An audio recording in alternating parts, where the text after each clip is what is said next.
Soit pour le témoignage, pour la prédication ou pour le chant, le Seigneur se sert de nos vies. Alléluia. Et je vous dis ça parce que j'ai fait une très très belle expérience pour mon foyer il y a quelques mois de cela. J'étais chez moi tranquille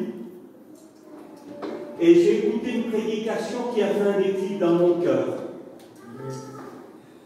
Et cette prédication, le Seigneur m'a parlé et il m'a dit de ne pas me contenter de ma petite vie tranquille, mais comme j'avais dit oui à Jésus-Christ pour le servir, il fallait que je me lève et que j'aille de l'avant. Béni soit Dieu. Donc j'ai commencé à prier mon Seigneur et à lui demander une direction pour mon foyer. Et j'ai dit à ma compagne, on va partir. C'est au mois de septembre, l'année dernière, il y avait la mission à Cabanac. Et juste avant qu'elle se termine, je suis parti à Mont-de-Marsan. Il y a eu une mission de 15 jours. Et après cette mission, je suis parti à Albi. Et là-bas, il y avait une autre mission. Et donc, je connaissais quelques frères, je devais prêcher la parole de Dieu, mais ça ne s'est pas fait. Donc, il y a un frère de l'équipe qui m'a demandé de diriger les chants. Et moi, donc, j'ai conduit les chants, j'ai mon petit qu'à chanter. Et la parole de Dieu a été annoncée par un frère.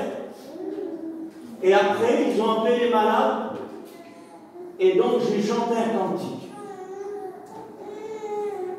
Et j'ai mis Jésus-Christ en avant. Et sous le chapiteau, il y avait un garçon, je ne connaissais pas, un homme assez fort. Il est venu au devant, et quand il est venu devant le pupitre, tout le monde criait gloire à Dieu, alléluia, béni soit Dieu. Et ce garçon devant, ils étaient à 2 serviteurs pour le tenir pour pas qu'il tombe par terre. Et j'étais content, j'ai vu que c'était une personne qui se repentait de ses péchés, qui venait au pied de Jésus-Christ.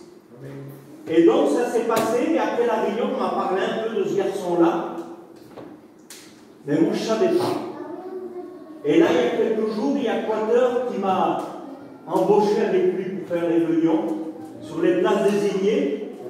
Et ce garçon, d'Albi, il est venu voir sa famille sur la place désignée. Et donc, Quater l'a fait témoigner. Il passe par les eaux du baptême au mois de septembre de cette année. Et à la fin de la réunion, il est venu vers moi, il m'a dit, tu te rappelles de moi? Je dis, Seigneur, oui, je me rappelle de toi.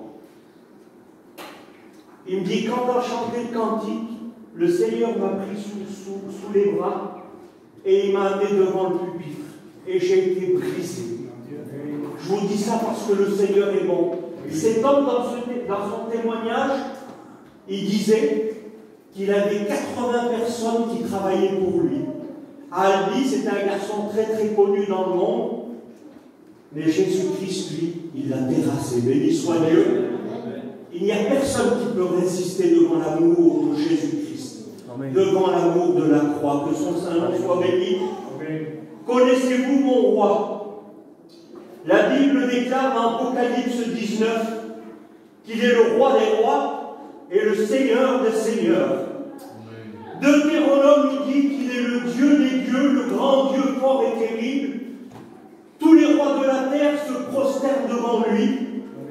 Et ce Dieu grand, fort et terrible qui ne fait exception de personne et qui ne reçoit point de présent, ce Dieu-là, ce soir, il t'aime sans aucun intérêt. Béni soit son saint nom. La Bible déclare qu'il est le juste juge, qu'il est le roi de justice. Il est un roi d'amour, il est l'amour et sa grâce est éternelle. Et sa miséricorde, elle dure à toujours. Il est le sauveur du pécheur, dit Amen les chrétiens. Il est le Fils de Dieu et son nom est Jésus-Christ. Alléluia.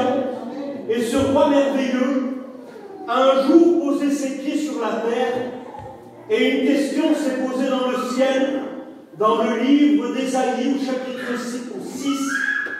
J'entendis la voix du Seigneur disant, qui enverrai-je et qui marchera pour nous?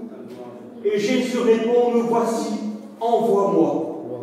Et Ésaïe 9 nous dit, car un enfant nous est né, un Fils nous est donné, on l'appellera admirable, conseiller, Dieu puissant, Père éternel. Béni soit Jésus-Christ. Alléluia, je m'excuse, je bois beaucoup d'eau.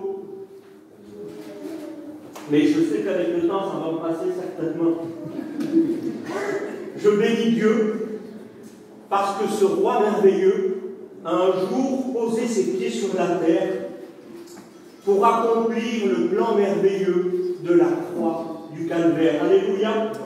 Hébreux 4 nous dit que nous avons un grand souverain sacrificateur qui a traversé les cieux. Il n'a pas fait que descendre, mais il a traversé les cieux, Jésus, le Fils de Dieu. Donc, ce Jésus qui était dans son ciel de gloire et qui faisait la joie de son Père, qui était adoré et célébré par les anges jour et nuit, dans le livre des Philippiens, il nous est dit qu'il n'a pas regardé son égalité avec Dieu, mais qu'il s'est dépouillé lui-même en prenant une forme de serviteur, en devenant semblable aux hommes. Et il apparut comme un vrai homme, et tout ça pour toi, mon ami, qui ne connais pas encore, pour que tu aies ce soir la possibilité d'être sauvé. Jésus-Christ, son amour, pour accomplir le plan merveilleux de la croix du calvaire. Béni soit Dieu, voilà l'amour de Dieu, de Jésus-Christ pour toi ce soir. Il s'est humilié lui-même, se rendant obéissant jusqu'à la mort, même jusqu'à la mort de la croix. Dites amen les chrétiens. Romains 10 nous dit que la foi vient de ce qu'on entend, et ce qu'on entend vient de la parole de Dieu. Et la foi, ce n'est pas simplement croire que Dieu existe, mais c'est croire que Dieu nous parle à travers sa bonne parole. Alléluia. Et j'aimerais ce soir te dire comment faire pour rencontrer ce Dieu merveilleux. Ce soir, tu es peut-être l'homme le meilleur qu'il y ait sur la terre. Tu es peut-être plein de gentillesse envers tous les gens. Peut-être que tu donnes même ton aumône aux pauvres, mais ça ne suffit pas pour être sauvé. La parole de Dieu nous dit que ce n'est pas par les œuvres afin que personne ne se glorifie, mais la vie éternelle est un don de Dieu. Béni soit Jésus. Donc on va lire un verset dans les Actes des Apôtres au chapitre 10 pour nous montrer que par les œuvres on ne peut pas aller au ciel.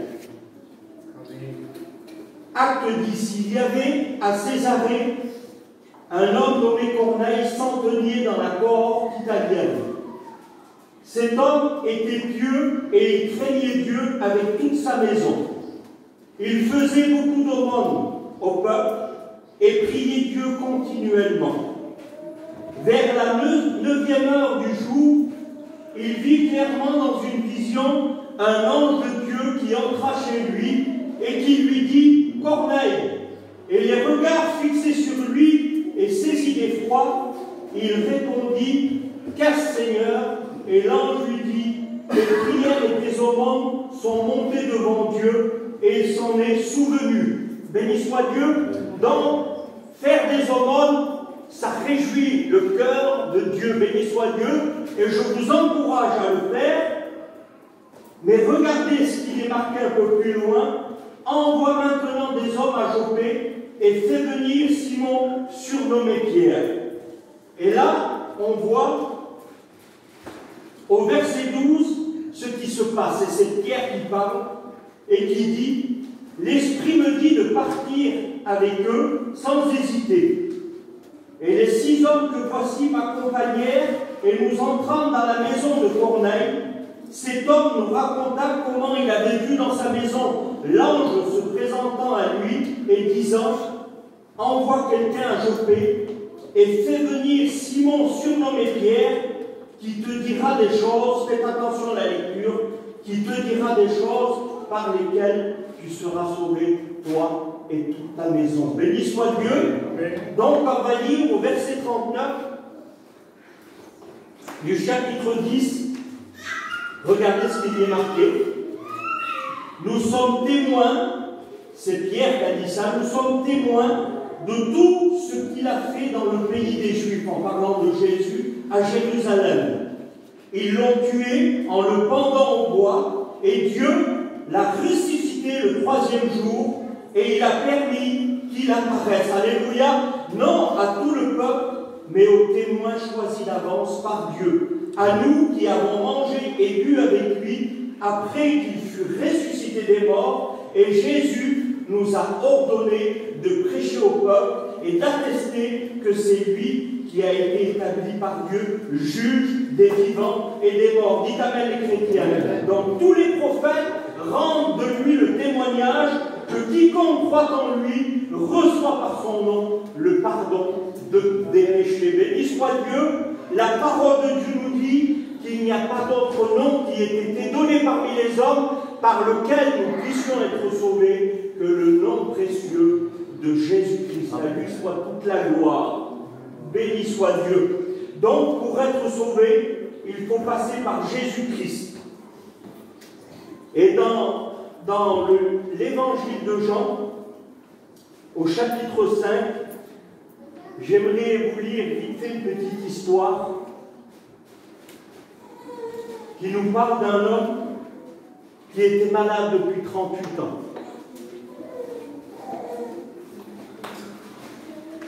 Il était à la piscine de Bethsaïda, on va lire ensemble. Or, à Jérusalem, près de la porte des brebis, il y a une piscine qui s'appelle en hébreu Bethsaïda et qui a 5 portiques. Et sous ces portiques étaient couchés en grand nombre des malades, des aveugles, des boiteux et des paralytiques. Ils attendaient le mouvement de l'eau, car un ange descendait de temps en temps dans la piscine et agitait l'eau. Et celui qui y descendait, le premier, après que l'eau avait été agitée, était guéri, quelle que soit sa maladie. Béni soit Dieu. Donc là, il y avait cet homme malade depuis 38 ans. Et donc, Jésus arrive là, et il le guérit. Donc, cet homme est malade, couché depuis 38 ans. Et j'aimerais vous interpeller sur le verset 14 du chapitre 5. Jésus le retrouve dans le temple, et regardez quels sont les mots de Jésus.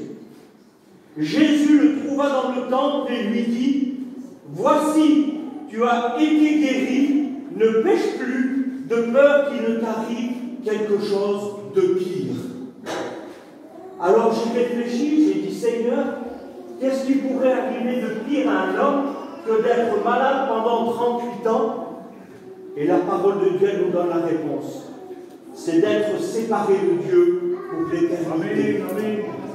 Alors ce soir, réfléchis, rentre en toi-même. Le Seigneur veut sauver ton âme. Alléluia. Béni soit Dieu. La parole de Dieu nous dit qu'il y a 2 endroits où passer l'éternité. Près de Dieu pour celui qui accepte Jésus-Christ, ou séparé de Dieu pour celui qui refuse son Fils bien-aimé. La parole de Dieu nous dit que le Fils de l'homme est venu, non pour perdre les âmes, mais pour les sauver. Dites amen les chrétiens. Et Luc 16 nous parle de 2 hommes. Un homme qui a mené une brillante et joyeuse vie sur la terre, sans se soucier de Dieu. Et regardez ce qui se passe. Et il y a un autre homme avec lui, qui est pauvre lui, mais qui a fait la paix avec Jésus-Christ. Le riche meurt. Et il est emmené directement dans le séjour des morts, ou dans un lieu de tourment, où le ver ne meurt pas, la parole de Dieu nous dit. Ça, c'est l'endroit pour celui qui n'a pas fait la paix avec Jésus-Christ. Et je bénis Dieu parce que le pauvre Lazare, quand il meurt, il ferme les yeux sur la terre, et il y a des anges qui viennent le chercher, et il l'amène directement dans le paradis, dans le sein d'Abraham. Béni soit Dieu.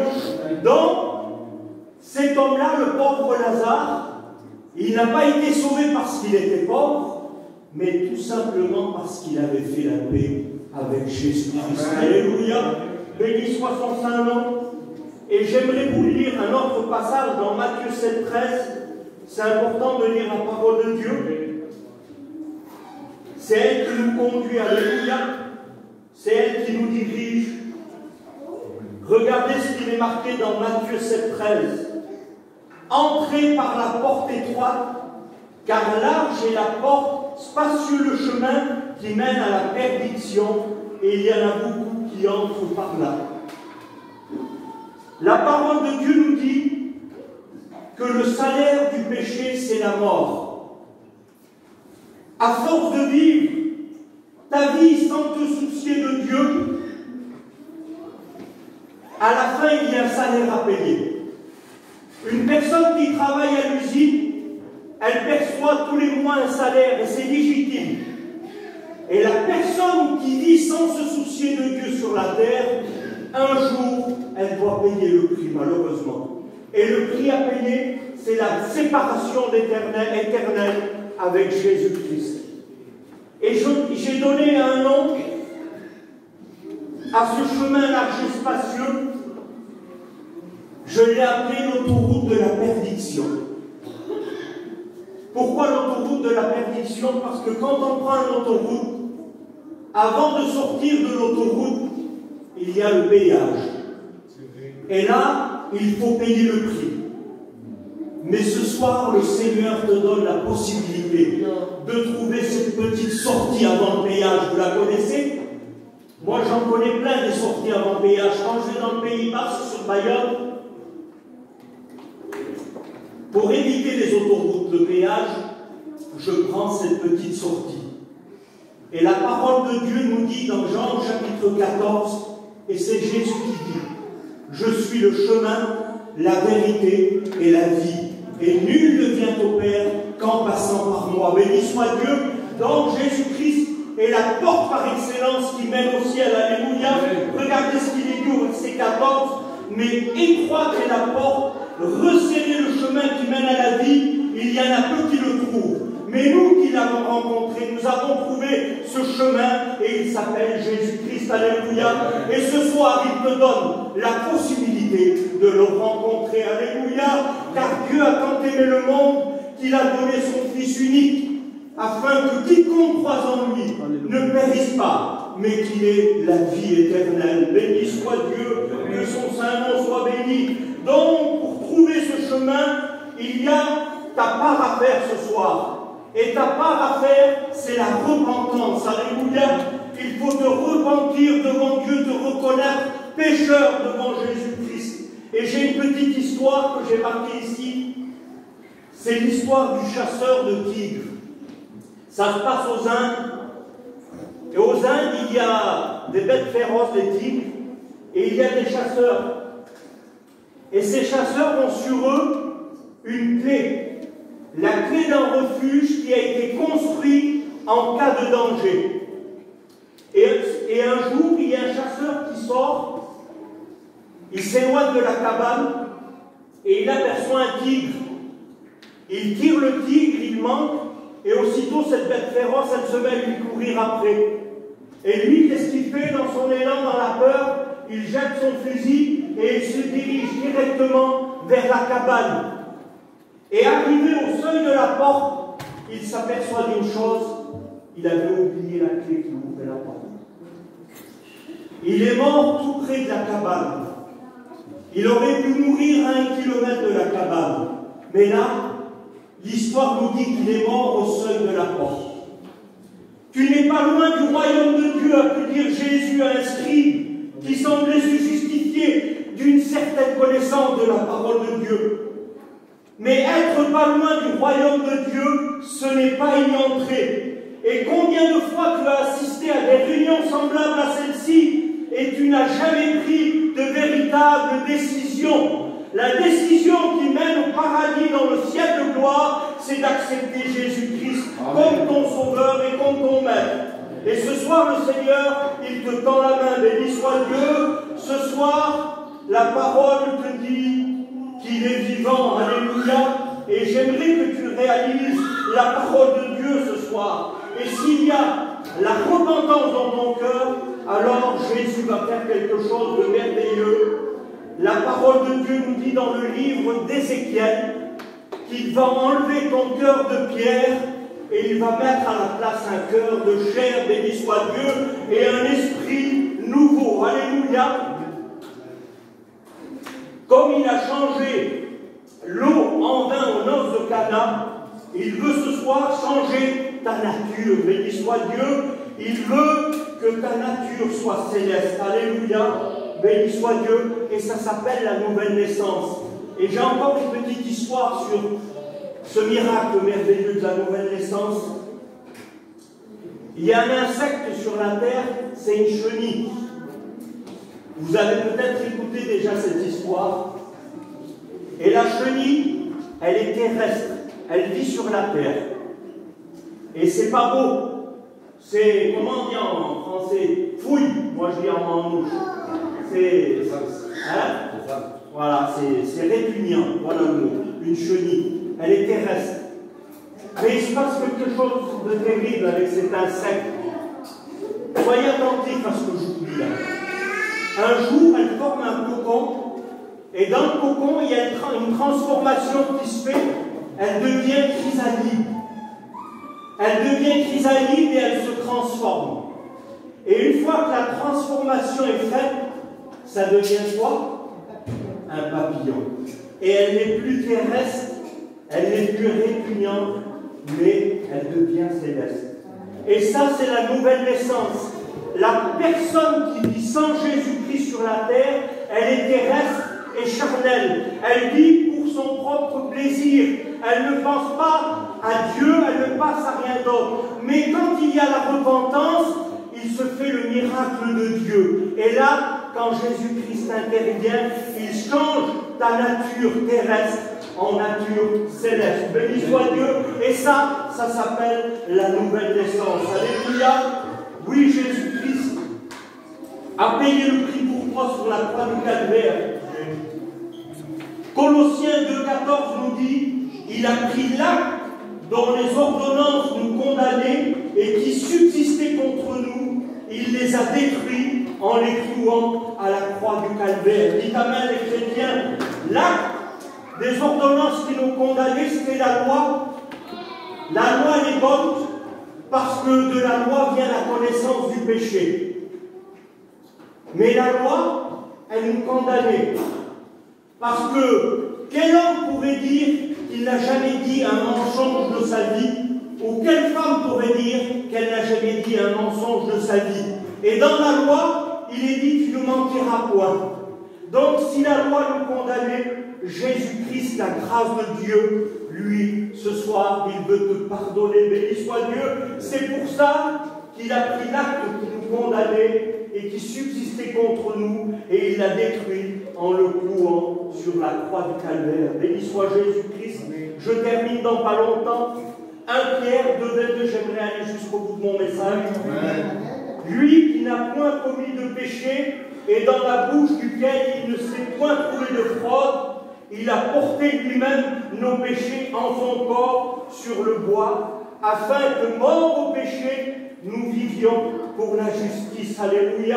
Hébreux 9 nous dit, de même Christ qui s'est offert une seule fois pour porter les péchés de beaucoup d'hommes, ce Christ viendra une seconde fois, non plus pour ôter le péché, mais pour sauver ceux qui attendent de lui leur salut. Dites amen les chrétiens. Amen.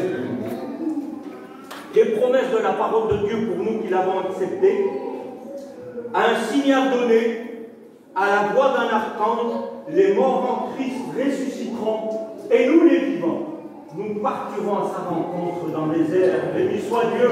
Quelle récompense pour celui qui espère en Jésus-Christ, pour celui qui a fait la paix en Jésus-Christ. Alléluia. Ce soir, veux-tu faire partie du voyage? C'est à toi de prendre la bonne décision. La parole de Dieu nous dit, voici je mets devant, je me tiens à la porte et je frappe. Et si quelqu'un entend ma voix et ouvre la porte, j'entrerai chez lui, je souperai avec lui et lui avec moi. Béni soit Jésus-Christ. Alléluia. Accepte le bon berger ce soir. Si tu l'acceptes, alors écoute ces promesses pour toi dans Jean 10. Mes brebis entendent ma voix, je les connais et elles me suivent. Je leur donne la vie éternelle et elles ne périront jamais et personne, regardez la promesse de Dieu, ne les ravira de ma main. Béni soit Dieu. Il peut être ton commencement ce soir, si tu confesses de ta bouche le Seigneur Jésus, et si tu crois dans ton cœur que Dieu l'a ressuscité des morts, tu seras sauvé. Béni soit Dieu. Alléluia. Michel 7, et je termine. Il prend plaisir à la miséricorde. Et le Seigneur ce soir te lance une corde dans ta misère. Il prend les péchés, il les jette au plus profond de la mer et il ne s'en souvient plus. Béni soit Dieu. Si la loi couvrait le péché des sacrifices perpétuels, Jésus-Christ, lui, l'agneau sans défaut, il ôte le péché du monde. Que son œuvre soit béni. Voilà sur ces quelques mots, je vais prier le Seigneur et je vais laisser la place à mes frères. À toi toute la gloire pour ta parole, Jésus. Ta parole, elle ne revient jamais à toi sans faire son effet dans les cœurs. Et je le crois, Seigneur, de tout mon cœur, que je n'ai pas parlé en vain, parce que c'est le Saint-Esprit qui convainc les cœurs. Merci pour ta parole. À toi revient toute la gloire. Amen. Béni soit Dieu, que Dieu vous bénisse. Gloire à Jésus. Merci pour ta parole. Béni soit Dieu. Le Saint Jésus.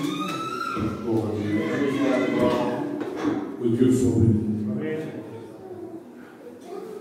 Alors, la parole de Dieu est annoncée. Elle est donnée. Tu l'as entendu. Béni soit Jésus. Tout a été dit ce soir. Le chemin t'a été proposé.